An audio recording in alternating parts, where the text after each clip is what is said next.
Bienvenidos a este nuevo relato de la historia del lore de Warhammer 40.000.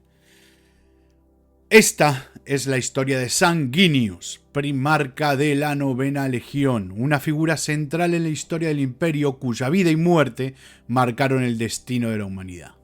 Su relato comienza no en los salones dorados de Terra, sino en la desolación radiactiva, cuando los primarcas fueron dispersados por la galaxia desde los laboratorios de Terra. Arrebatados por los poderes ruinosos, la cápsula de Sanguinius descendió sobre Val Secundus.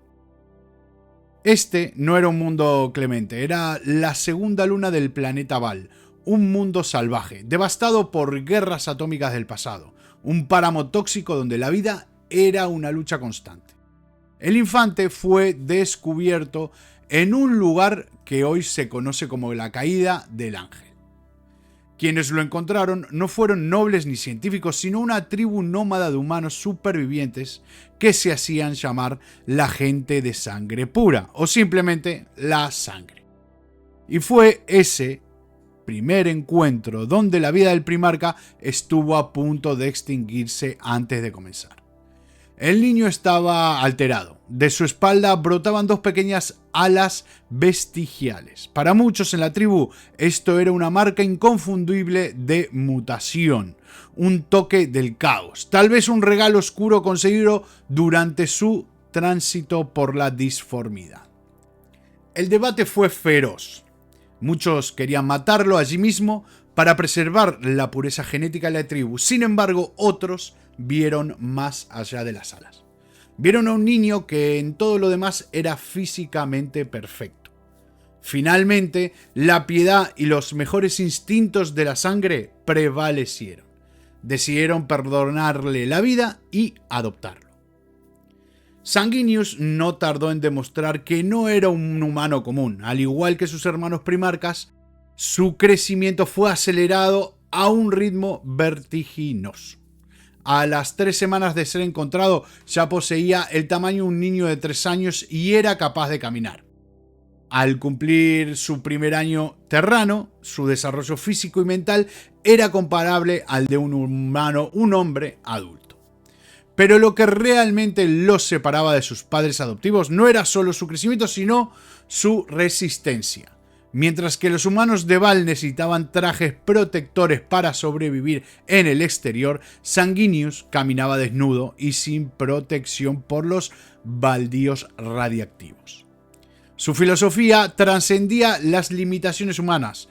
Podía abrirse paso a través de desprendimiento de rocas con sus propias manos y someter a la fauna depredadora del planeta con una sola mirada. Sus alas crecieron con él, dejaron de ser vestigios para convertirse en poderosas extremidades cubiertas de plumas blancas, tan puras como la de un cisne, pero con la fuerza de un águila imperial. Estas no eran meros adornos, le permitían volar alto, surcando corrientes térmicas del aire calcinante del desierto y observando el mundo desde una perspectiva inalcanzable para el resto. Aunque se especula de su capacidad de vuelo, tenía un origen disforme más que aerodinámico. El efecto en su pueblo fue inmediato. Inspiraba una mezcla de temor reverencial y devoción absoluta. Bajo su tutela, la tribu de la sangre prosperó como nunca antes. Sanguinius no solo era un líder sabio, sino un guerrero imparable. Se cuenta que en una ocasión una tribu de mutantes baalitas tendió una emboscada a su gente. Eran más de 100 atacantes. Sanguinius, desarmado, los mató a todos utilizando únicamente sus manos. Fue en ese momento cuando su tribu vio por primera vez la verdadera naturaleza de su líder. Una furia terrible se apoderó de él al ver a sus camaradas en peligro. Un nimbo de luz rodeó su cabeza y los poderes completos de un primarca se manifestaron. Con el tiempo, Sanguinius utilizó a las tribus contra la amenaza mutante que plagaba el planeta. Bajo su mando, la humanidad en Val Secundus recuperó la esperanza de civilización, haciendo retroceder la mutación que amenazaba su extinción. Inevitablemente, sus seguidores comenzaron a adorarlo como un dios, convencidos de que el paraíso seguiría sus huellas. La historia cambió de rumbo cuando llegó el emperador. En plena Gran Cruzada, buscando a sus hijos perdidos, el emperador detectó la potente firma psíquica de Sanguinius y viajó a Val. Su nave aterrizó en el Cónclave de la Sangre, un inmenso anfiteatro natural tallado en el monte Serafín. Miles de guerreros de la sangre se congregaron para recibir al visitante. El emperador descendió y una figura resplandeciente en oro comenzó a caminar entre los guerreros andrajosos con una humildad apabullante. Escuchó a Sanguinius dar un discurso que conmovió el alma de su pueblo, y al verlo volar sobre la multitud, el emperador supo sin lugar a dudas que había encontrado a uno de sus hijos. A diferencia de otros primarcas que desafiaron a su padre o lucharon contra él al conocerlo, la reacción de Sanguinius fue de reconocimiento inmediato. Se dice que su don de la profecía le había advertido de este momento. Cuando el emperador se acercó, Sanguinius cayó de rodillas. Lágrimas doradas y de cristal rodaron por sus mejillas y, según la leyenda, allí donde esas lágrimas tocaron el polvo tóxico, brotaron flores de alabastro. El emperador, reconociendo la nobleza de Sanguinius y en su pueblo, seleccionó a los mejores guerreros de la sangre para convertirlos en astartes. Se les implantó la semilla genética creada a partir del genoma del propio Sanguinius, convirtiéndolos en la 9ª legión, llamadas los Ángeles Sangrientos. Sanguinius y su legión se unieron a la Gran Cruzada con un rol claro: ser tropas de asalto de élite. Durante este periodo, la 9ª Legión mantuvo una notable rivalidad con los Devoradores de Mundos, otra legión especializada en el combate cuerpo a cuerpo, aunque los métodos de los Ángeles Sangrientos siempre estuvieron teñidos de una cierta nobleza marcial. Sanguinius forjó lazos profundos con sus hermanos. Se sentía especialmente cercano a Leman Russ de los Lobos Espaciales y a Yagatai Khan de los Cicatrices Blancas, compartiendo con ellos lazos de sangre y batalla. Su relación más estrecha, la más significativa y a la misma vez trágica, fue con Horus.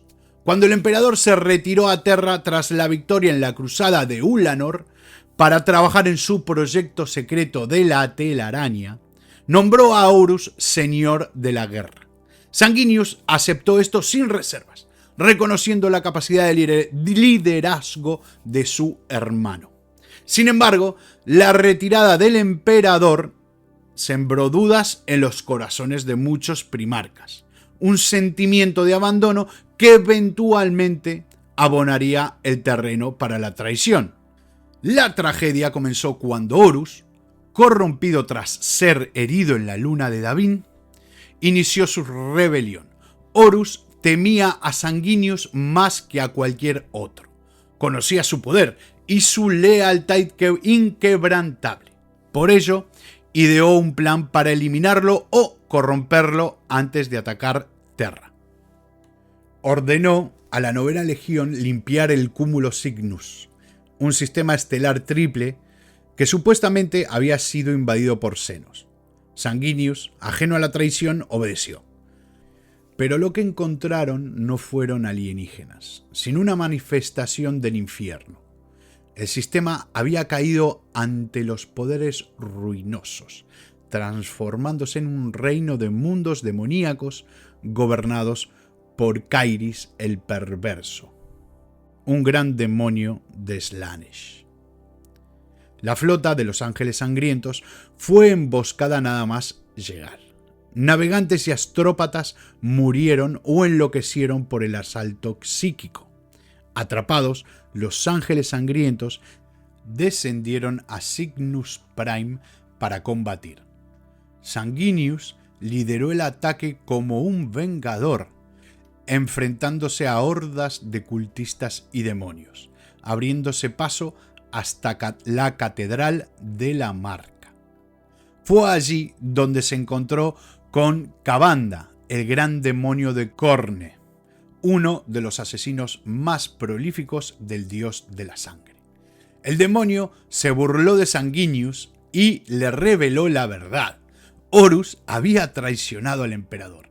Enfurecido y temiendo que fuera verdad, Sanguinius atacó. Logró herir al demonio en el pecho, pero la respuesta de la bestia fue brutal. Kavanda usó su látigo para atrapar las piernas del primarca y las aplastó, derribándolo. Luego, con el plano de su hacha, golpeó a Sanguinius contra el suelo, dejándolo aturdido. Antes de retirarse, el demonio masacró a 500 marines espaciales en cuestión de segundos. El impacto psíquico de la muerte simultánea de tantos de sus hijos golpeó la mente de Sanguinius y lo dejó inconsciente. La caída de su padre genético desató el horror de la legión. Los Ángeles Sangrientos, consumidos por el dolor, sucumbieron a una furia berserker. En su locura, masacraron a hordas demoníacas con una violencia tal que limpiaron el planeta, desterrando incluso a Kiris. Pero el costo fue alto. Habían despertado la sed de la sangre, una sombra en sus almas que nunca desaparecería. Sanguinius se recuperó gracias a su fisiología, pero juró vengarse de Kavanda. Cuando la llamada de Rogal Dorn llegó, instando a las legiones leales a regresar a Terra, los Ángeles Sangrientos, habiendo escapado de la trampa de Cygnus, lograron llegar al sistema solar justo a tiempo. Junto a los puños imperiales y los cicatrices blancas, fueron una de las 3 únicas legiones leales que defendieron el Palacio Imperial durante el asedio final. La batalla de Terra fue el escenario de los actos más heroicos de la 9ª Legión. A pesar de estar superados en número, lideraron la defensa de muchos muros y del espacio puerto del Muro de la Eternidad. Sanguinius luchó incansablemente. Se le recuerda en las vidrieras imperiales combatiendo en los cielos, una luz brillante contra la oscuridad, abatiendo enemigos con espada de fuego. El momento cumbre de la defensa terrestre ocurrió en la Puerta de la Eternidad. Allí, Kavanda regresó para reclamar la vida del primarca. Esta vez el resultado fue muy distinto. Aunque inicialmente el demonio derribó a Sanguinius sobre la piedra rota, este sacó fuerzas de la desesperación. Se lanzó sobre el devorador de almas, lo agarró por la muñeca del tobillo, se elevó hacia el cielo y con un movimiento brutal le rompió la espalda sobre su rodilla. Arrojó el cuerpo roto del demonio contra las hordas invasoras, cerrando la Puerta de la Eternidad y deteniendo el avance enemigo. Mientras la batalla rugía en la superficie, Horus observaba desde su nave insignia el espíritu vengativo. En un acto de arrogancia, o quizás temiendo la llegada de refuerzos leales como los lobos espaciales, bajó los escudos de su nave para incitar al emperador a un duelo final. El emperador, acompañado por Sanguinius, Rogal Dorn y un contingente de élite, se teletransportó a bordo. Sanguinius sabía lo que le esperaba. Su don de la profecía le había mostrado su destino.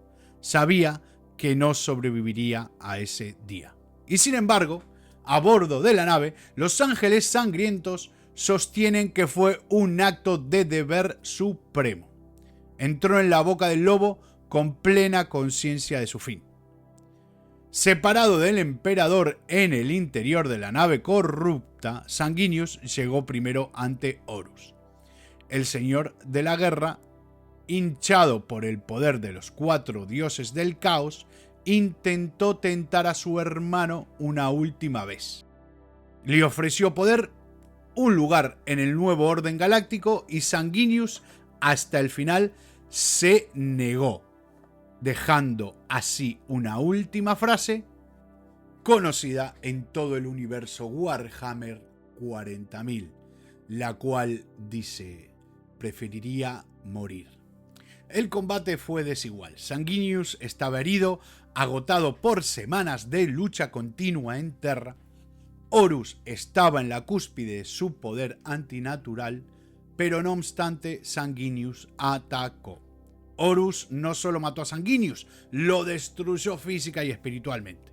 La brutalidad fue tal y el asalto psíquico tan intenso que el grito de la muerte del primarca resonó a través del tiempo y el espacio, grabándose en la semilla genética de cada uno de sus hijos. Pero Sanguinius logró algo vital.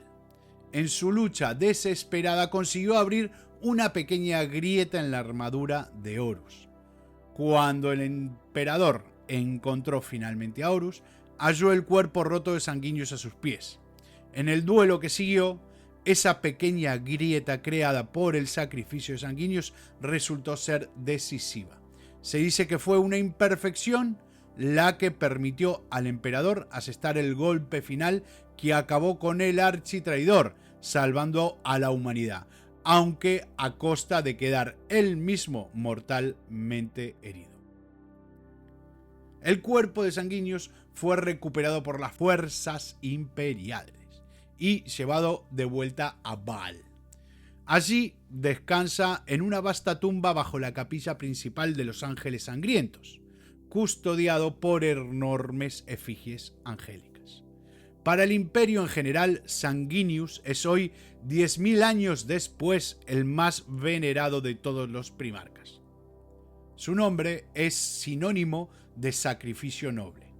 Se erigen capillas en su honor junto a los templos del emperador, y en la festividad de la Sanguinala, adeptos de toda la galaxia portan una medalla roja en su pecho para recordarlo. Es el mártir supremo, el hijo que dio su vida para que su padre pudiera vencer. Sin embargo, para sus hijos, la herencia es mucho más oscura. Los ángeles sangrientos son temidos y observados con desconfianza por otros capítulos y por la Inquisición. Cargan una doble maldición con ellos. Primero, la sed de sangre, despertada en Cygnus Prime, una necesidad física de sangre y violencia que deben reprimir constantemente. Segundo, y un poco más terrible, la rabia negra. Este es el eco psíquico de la muerte de Sanguinius a manos de Horus. En el fragor de la batalla, un ángel sangriento puede sucumbir a este trauma genético. Su mente se desconecta de la realidad presente, ya no ve el campo de batalla actual, sino los pasillos del espíritu vengativos. Acuérdense que es la nave de Horus. El ángel sangriento en este caso cree ser Sanguinius en sus momentos finales. Poseído por una fuerza y una furia imparables, el marine se lanza a una muerte segura, reviviendo el sacrificio de su padre una y otra vez. Así, la 9ª Legión perdura como un linaje de héroes atormentados. Son guerreros de una nobleza, pero están condenados a luchar una guerra interna contra la locura que heredaron el día que su padre voló hacia una muerte que sabía inevitable. Todo para proteger el futuro de la humanidad. Y aquí termina nuestro relato. Si te ha gustado, suscríbete, síguenos y comenta en el vídeo cuál quieres que sea el próximo relato sobre Warhammer 40.000. Muchas gracias por ver el vídeo.